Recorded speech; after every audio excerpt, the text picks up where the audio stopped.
It was a little after midnight when I found myself on a long, desolate stretch of highway, cutting through the middle of nowhere. I had been driving for hours, making my way back home from a work trip. My GPS had routed me through some rural backroads to avoid construction, and soon, I was surrounded by nothing but dark, open fields. The road ahead stretched endlessly, illuminated only by the faint glow of my headlights. The night felt heavy, almost oppressive, the kind of night where every sound seems sharper and the darkness feels alive. I hadn't seen another car for miles, and a creeping sense of isolation began to settle in. Despite being an experienced traveler, I couldn't shake the feeling that something wasn't right. Maybe it was just the late hour and the eerie quiet, but my nerves were on edge. My eyes began to play tricks on me. Every shadow seemed to shift and move just outside the reach of my headlights. A tree on the side of the road, gnarled and twisted, looked almost like a figure watching me as I passed by. I tried to focus on the road, telling myself it was just my tired mind conjuring up shapes in the dark. I turned on the radio, hoping to break the silence, but there was nothing but static. No stations would come through this far out in the middle of nowhere. I switched it off, the quiet once again pressing down on me. Then, I saw it. In the distance, just beyond the range of my headlights, there was something on the road. It was a figure, standing still, directly in the center of my lane. My heart skipped a beat, and I instinctively slowed down. As I got closer, I could make out the shape more clearly. It was a person. A woman, dressed in a long white gown, standing barefoot on the asphalt. Her face was obscured by her hair, which hung limply over her shoulders. She didn't move as my car approached, didn't flinch as the headlights illuminated her. She just stood there, perfectly still. I stopped the car, unsure of what to do. My first thought was that she might need help, but something about the situation felt deeply wrong. My instincts were screaming at me to stay in the car, to not open the door. I had heard stories of people being lured into traps this way, but this felt different. There was an unnatural stillness to her, a presence that sent a chill down my spine. I rolled down the window slightly, just enough to call out, "Are you okay? Do you need help?" She didn't respond. She didn't even acknowledge that I had spoken. She just stood there, motionless, her head slightly tilted as if she was listening to something I couldn't hear. I waited for what felt like an eternity, my heart pounding in my chest. Every instinct in me was screaming to leave, to drive away and not look back. But I couldn't just leave her there, could I? What if she was in trouble? What if she was hurt? I glanced in my rearview mirror, considering my options. The road behind me was just as empty as the one ahead. There was no sign of any other cars, no houses or buildings in sight. It was just me, the road, and this strange woman standing in the middle of it. Finally, I made a decision. I was going to drive around her. If she needed help, I could find the nearest town and call for someone to come out. But I wasn't getting out of my car, not in the middle of the night, not with this unsettling feeling crawling up my spine. I slowly veered into the opposite lane, giving her a wide berth. As I passed her, I kept my eyes on the road, not daring to look directly at her. But just as I was about to accelerate, I couldn't resist glancing in my side mirror.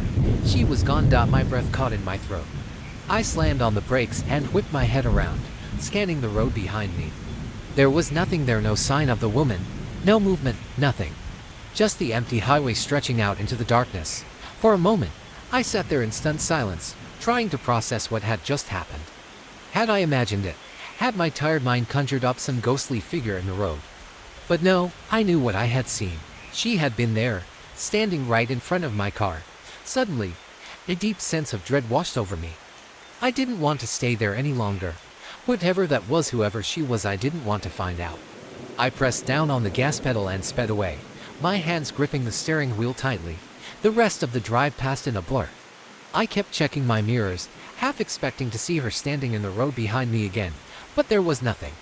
The road remained empty, the night silent. When I finally reached the safety of my driveway, I sat in the car for a long time, trying to shake the lingering fear. To this day, I don't know what I encountered on that lonely highway, but every time I drive at night, I can't help but glance at the road ahead, wondering if she'd be there, waiting. It was late October when my friends and I decided to take a drive through the backroads of our town, just for the thrill of it. We had heard rumors about a stretch of road, known as Old Mill Road, notorious for its eerie history and strange occurrences. It was a crisp, moonlit night, Perfect for a bit of ghostly adventure. All right, let's see what all the fuss is about, Jake said, as we piled into my old sedan. The car's headlights cut through the darkness, illuminating only a narrow path ahead. The trees on either side were thick and looming, their branches intertwining like skeletal fingers reaching out from the darkness. Old Mill Road was infamous for its desolate and abandoned feel. It had been closed for years due to a landslide, but it was a favorite spot for those seeking a scare. As we drove deeper into the woods, the light from the moon barely pierced through the canopy, and an uneasy silence settled in. After a few miles, we came across an old wooden bridge that looked as though it hadn't been maintained in decades. The planks were uneven, and the structure creaked ominously as we drove across. My friends laughed nervously, trying to lighten the mood, but I felt a knot tightening in my stomach. As we crossed the bridge, I noticed something peculiar. A single, red balloon was tied to a rusty post on the bridge's edge. It bobbed gently in the breeze, an unsettling contrast to the otherwise lifeless surroundings. "Look at that," Emily said, pointing at the balloon. "Creepy, right? Yeah, definitely weird," I replied, trying to sound casual. We continued down the road, the balloon disappearing from view. The atmosphere grew heavier with each mile, and the darkness seemed to press in on us. The temperature dropped noticeably, and I turned up the heater in an attempt to stave off the chill. Then, out of nowhere, the car's radio crackled to life. It emitted a distorted, static-laden voice that was barely intelligible. We all exchanged nervous glances, wondering if it was just a malfunction. "Did you guys hear that?" Jake asked, his voice tense. "Yeah," I said. "I think it's just interference." We tried to ignore it, but the static grew louder, and the voice became clearer, though still indecipherable. It was almost as if the radio was picking up some distant, unsettling transmission. "Maybe we should turn back," Emily suggested, her voice trembling. "Agreed," I said, my unease growing. I turned the car around, the radio's static slowly fading as we retraced our route. As we approached the bridge again, the balloon reappeared in our headlights. It was still tied to the same post, but now, another balloon had joined it. This one was black and looked deflated. Why would someone leave these here? Jake wondered aloud, but no one had an answer. Suddenly, the temperature in the car plummeted. We could see our breath fogging up the windows. I glanced at the dashboard, and the temperature gauge read several degrees colder than before. "I don't like this," I said, trying to keep my voice steady. "Let's just get out of here."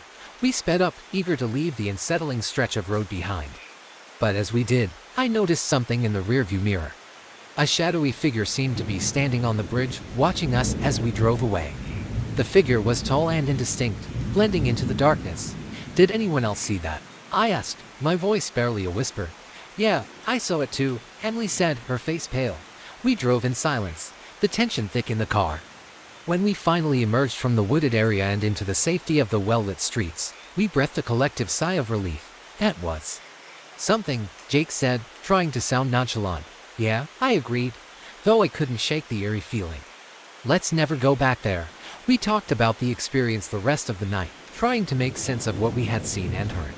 The balloon, the eerie radio transmission, and the shadowy figure left us all with an unsettling feeling that lingered long after. Though we all made it out of Old Mill Road unharmed, I've never driven that route again. There's something deeply unnerving about that place, a sense that it holds secrets best left undisturbed. Every now and then, when I'm driving alone at night, I can't help but glance nervously in the rearview mirror, half expecting to see that shadowy figure watching from the darkness. It was a crisp autumn night in 2022 when I set out on a late-night drive from my friend's cabin in the woods. The moon was full, casting an eerie silver light over the winding road. I was alone, just me and my old Ford Focus, heading home after a weekend of hiking and campfire stories. The road was isolated, with dense trees on either side, and the only sound was the hum of my engine and the occasional rustling of leaves. As I drove, I noticed that the moonlight seemed to shift strangely, almost as if it was being filtered through a veil. The air inside the car was cool, and I had the radio tuned to a late-night talk show that did little to lighten the mood. The only other cars I'd seen were a few that had passed me earlier on the highway, and they were now nothing more than distant memories. A couple of hours into the drive, I noticed something unusual. The radio started to pick up static, then a series of unintelligible whispers. I turned it off, attributing the noise to a faulty signal. The road ahead seemed to stretch infinitely, the trees pressing in like dark sentinels. It was then that I saw a figure standing on the side of the road. My headlights illuminated the figure for only a moment, but it was enough to make me shiver. It looked like a man in a dark coat, but the light didn't catch his face. I slowed down, then stopped, feeling a surge of concern. I wasn't sure whether to stop or continue driving. My instincts told me to keep going, but curiosity got the better of me. I rolled down the window, shouting, "Hey, do you need help?" The figure didn't move or respond. I stared into the darkness, trying to discern any details, but the figure remained eerily still. Just then, my phone buzzed. It was a text from my friend. "Everything okay? Heard a weird noise from your direction." I quickly texted back, "Just saw someone on the road. Might be a hitchhiker." As I was about to drive off, the figure suddenly turned and walked into the woods, disappearing into the shadows. I couldn't shake the feeling that something was off, so I decided to keep my speed up and not linger. The road seemed longer and more twisted as I drove on, the fog beginning to creep in. The fog was dense now, swirling in the beams of my headlights and making it hard to see more than a few feet ahead. My GPS lost signal, which only added to my unease. About 15 minutes later, the road took a sharp bend, and I saw something that made my blood run cold. A series of small, wooden crosses planted along the edge of the road. Each cross was adorned with a name and a date, seemingly marking a series of tragic accidents or perhaps something more sinister. My heartbeat quickened. I wanted to believe they were just memorials, but they felt unsettling in the middle of nowhere, especially given the eerie fog and the shadowy figure I had seen earlier. As I drove past the crosses, I felt a strange presence in the car, as though I wasn't alone. I checked the rearview mirror repeatedly, but nothing seemed out of place. The fog grew thicker, and I could barely make out the road ahead. The whispers on the radio returned, but this time they were louder and more discernible. They sounded like fragmented voices arguing in a language I didn't understand. Suddenly, my headlights caught a figure standing in the road again. This time, I didn't hesitate. I sped up, not wanting to get caught in whatever this was. My mind raced with theories, but none seemed plausible. The figure vanished as quickly as it had appeared, and the road ahead cleared. I drove as fast as I could, my heart pounding, until I finally reached a well-lit area. The fog dissipated, and I could see the familiar lights of a gas station in the distance. I pulled in, breathing heavily, and called my friend. "Everything okay?" he asked, concern in his voice. "I don't know," I replied. "Something was off tonight. I think I'm just going to head home and get some rest." I never saw the figure again, and the fog never returned as thick as it was that night. The wooden crosses remained a haunting image in my mind, and I still wonder about their origin.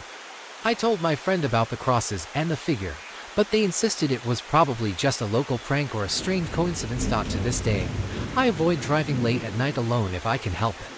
The memory of that night is a chilling reminder that sometimes the road can hide things that are better left unseen. It was late October when I decided to take a night drive through the backroads of Mill Creek. I had just moved to the area and wanted to familiarize myself with the surroundings. The evening air was crisp, and the full moon cast an eerie glow over the landscape. I had heard local tales of strange happenings in these parts, but I was skeptical. As a journalist with a penchant for the supernatural, I figured it was the perfect opportunity to gather some material for my next piece. The road twisted and turned through dense woods, the trees on either side blocking out most of the moonlight. The headlights of my car barely pierced the darkness, creating long, shifting shadows that danced along the road. I kept the radio off, preferring the solitude of the night and the occasional crunch of gravel beneath my tires. About an hour into my drive, I noticed a dilapidated gas station up ahead. Its flickering neon sign, long since out of service, gave the place a ghostly appearance. I had read about the station in local lore. Supposedly, it had been closed for decades after a series of unexplained disappearances. As a journalist, I was intrigued but also skeptical. I decided to stop and stretch my legs, thinking it might be worth investigating. As I pulled up to the station, the air seemed to grow colder. I stepped out of my car and walked over to the old, rusted pumps. The station itself was a shell of its former self, with broken windows and graffiti scrawled across the walls. The silence was unnerving, broken only by the occasional rustle of leaves. I took a few photographs of the station, documenting its eerie state. While I was setting up my camera, I heard a distant thud, a sound like a heavy door slamming shut. I turned quickly, but saw nothing. I shrugged it off, attributing it to the creaking of the old building. As I was about to head back to my car, I noticed something odd. A flicker of movement in the reflection of the cracked window caught my eye. I looked around but saw nothing out of the ordinary. I was about to dismiss it when I heard the thud again, louder this time. The sound was followed by a whisper, barely audible but unmistakable. It was as if someone or something was calling my name from inside the station. My heart skipped a beat. I approached the entrance, trying to peer through the grimy glass. The interior was pitch dark, but I could just make out the outlines of old shelving units and a counter. Compelled by a mix of curiosity and fear, I tried the door. It was locked. I rattled the handle, but it wouldn't budge. The whispering continued, growing more insistent. I was just about to back away when I heard a loud crash from inside the station. It sounded like something heavy had fallen. Suddenly, the lights of my car flickered, and I turned to see them casting eerie shadows on the ground. My heart raced as I quickly made my way back to the vehicle. I had the distinct feeling that I was no longer alone. As I reached my car, I glanced back at the station. The lights inside had flickered on for a brief moment, illuminating the interior with a dim, ghostly light. I saw shadows moving, shapes that seemed to dance in the darkness before the lights went out again. I was paralyzed with fear but knew I had to leave. I jumped into my car and sped away, the gravel crunching under the tires as I accelerated down the road. The feeling of being watched lingered, and I could see fleeting glimpses of movement in the trees as I drove. I didn't stop until I was well beyond the area and back on the main highway. The rest of the drive was a blur of white-knuckled tension and racing thoughts. When I finally made it home, I was exhausted and shaken. I reviewed the photos I had taken at the gas station. There was nothing unusual in them, no shadows, no figures, just the decrepit remnants of a place long forgotten. The next day, I returned to the station with a colleague to review the footage and check for any physical signs of tampering. To our surprise, everything was as it had been before. No broken windows, no signs of recent activity. It was as if the night's events had been a figment of my imagination. I can't explain what happened that night. Maybe it was the power of suggestion, or perhaps something truly unsettling lurks in those woods. I never went back to that gas station, and though I drove past it occasionally, I never stopped again. Whatever I experienced that night remains a chilling mystery, but at least, whatever was out there seemed content to leave me unharmed. Last fall, my friends and I decided to take a late-night drive through the countryside. We were looking for an adventure and hoped the cool night air and isolation would offer us a break from our routine. The plan was simple: drive through the winding roads, maybe find a nice spot to stargaze, and head back before midnight. Little did we know, this would become one of the scariest nights of our lives. We left the city around 10 p.m. and drove into the darkness, the headlights slicing through the blackness of the rural roads. The car's interior was filled with our lively chatter and the occasional burst of laughter. We turned off onto a less traveled road, one that was notorious among locals for its eerie tales. It was called Dead Man's Road, named for the legends of ghostly apparitions and unexplained phenomena. "I've heard weird stuff about this place," said Mike, our resident skeptic. "Let's see if we can spot anything spooky." We were driving at a leisurely pace, the only sound besides our conversation being the hum of the tires against the asphalt. The trees were dense, their branches forming eerie silhouettes against the moonlit sky. As we drove deeper, the fog began to roll in, thick and heavy, like a living entity curling around the road. "Great, now it's foggy," Emma remarked, her voice tinged with apprehension. "It's just fog," I said, trying to sound reassuring, though I couldn't shake the growing unease in my stomach. We continued driving, and the fog thickened, reducing visibility to mere feet. It was then that we noticed something strange, a dim light glowing faintly in the distance, seemingly floating above the ground. "Is that a car?" Mike asked, squinting through the fog. "It doesn't look like it," Emma replied. The light moved slowly, almost rhythmically, as if it were drifting rather than driving. Curiosity got the better of us, and we decided to follow the light. The road twisted and turned, and the fog seemed to grow denser with every mile.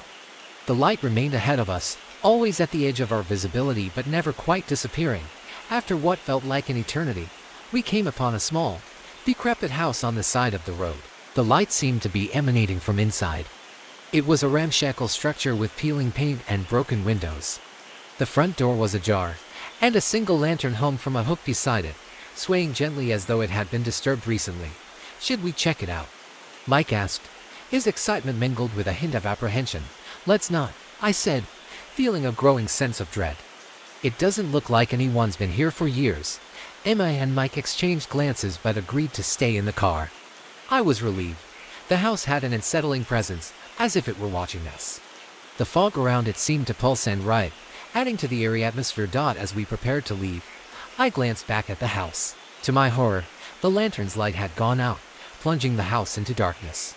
The fog seemed to thicken even more, swirling around the house in a disorienting manner. We could no longer see the lantern or the house clearly. "Let's go," I said, my voice firmer now. "Something's not right." We turned the car around and drove back the way we had come. The fog slowly began to clear as we left the vicinity of the house, but the unease lingered. The rest of the drive was quiet, the usual chatter replaced by an uncomfortable silence. When we finally reached the city, the fog had dissipated entirely, and the road was clear. We were all visibly relieved to be back in familiar territory. Despite our desire to laugh off the experience, the sense of dread from that house stayed with us. The next day, we learned from a local that the house we had seen was rumored to be abandoned for decades, and no one had lived there for years. The light we saw was likely just a trick of the fog, but the unsettling feeling it left behind was real. We never went back to Dead Man's Road, but the memory of that night remains vivid. The fog, the mysterious light, and the decrepit house created an experience that none of us could easily forget. Despite the absence of any real danger, the psychological impact of that eerie encounter was enough to keep us all on edge for a long time. It was a late summer night in 2021 when my friends and I decided to take a spontaneous drive through the countryside. We had been cooped up for weeks and were craving a bit of adventure. The plan was simple: drive out to the old Miller farm, known among locals for its eerie reputation, and see if the tales of hauntings held any truth. The drive out was uneventful. We laughed and joked, the dim glow of our headlights cutting through the darkness. The countryside was peaceful, the kind of tranquility that made it easy to forget the unsettling stories that surrounded Miller Farm. As we approached the farm, the road narrowed and became winding, flanked by dense woods. The farm itself came into view, its dilapidated barn and sagging farmhouse standing like silent sentinels against the night sky. We decided to drive past the property and turn around at the end of the lane to head back. The plan was to just get a glimpse of the place. We had no intention of sticking around. After turning around, we were heading back when something strange happened. The fog rolled in suddenly, thick and heavy, like a living entity creeping over the fields. Visibility dropped to just a few feet. We slowed down, trying to peer through the murk. The headlights seemed to make little difference, casting an eerie glow that barely penetrated the dense fog. "Does this fog seem weird to you guys?" I asked, my voice tinged with unease. "It's probably just a weather anomaly," Sarah, our designated driver, replied. "Nothing to worry about."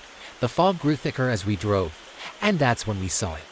At the edge of the road, partially obscured by the fog, was a figure. At first, it seemed like a person standing still, but as we drew closer, it became clear that it was a tall, dark shape, its features indistinguishable. "Sarah, stop the car," I exclaimed, my heart pounding. She slammed on the brakes, and the car skidded to a halt. The figure remained motionless, only a few feet from our window. I could barely make out its outline in the fog. It didn't move, didn't seem to react to our presence. We sat in silence, the fog pressing in around us. The figure stood there, and despite the cold sweat forming on my brow, I felt an odd sense of calm. I leaned forward, trying to get a better look, but the fog was impenetrable. "Should we call the police?" Jake suggested, his voice barely a whisper. "No, don't do that," Sarah said. "Let's just stay here and see if it moves." Minutes dragged on, each second stretching into an eternity. Then, without warning, the figure turned and began to walk slowly away from us, disappearing into the fog. The tension in the car was palpable. "What was that?" Emily finally asked, her voice trembling. "I don't know," I said, "but it didn't seem normal." Sarah slowly started driving again, moving cautiously through the fog. As we passed the spot where the figure had been, I glanced back and saw nothing, just the dense, oppressive fog swallowing the road behind us. The rest of the drive was quiet. The fog began to lift, and the moonlight slowly returned, casting a normal glow over the landscape. We were all on edge, the strange encounter hanging over us like a dark cloud. When we finally reached the main road and the fog was completely gone, we let out a collective sigh of relief. We laughed nervously, trying to shake off the lingering fear. It wasn't until later, when I was home and reflecting on the night, that I realized something unsettling. The figure had appeared out of nowhere, and its presence seemed to defy explanation. I tried to brush it off as a trick of the fog or our imagination, but the unease remained. The next day, I did some research on Miller Farm and discovered that it had a long history of strange occurrences, including reports of figures seen wandering the property, often just as the fog rolled in. According to local legend, the farm was once owned by a reclusive man who disappeared under mysterious circumstances, and his spirit was said to haunt the area. We never went back to Miller Farm, and none of us spoke much about that night. It was a strange, unsettling experience that we couldn't fully explain. The fog and the figure remain a mystery, and though we all made it back safely, the sense of something inexplicable lurking in the darkness has stayed with me.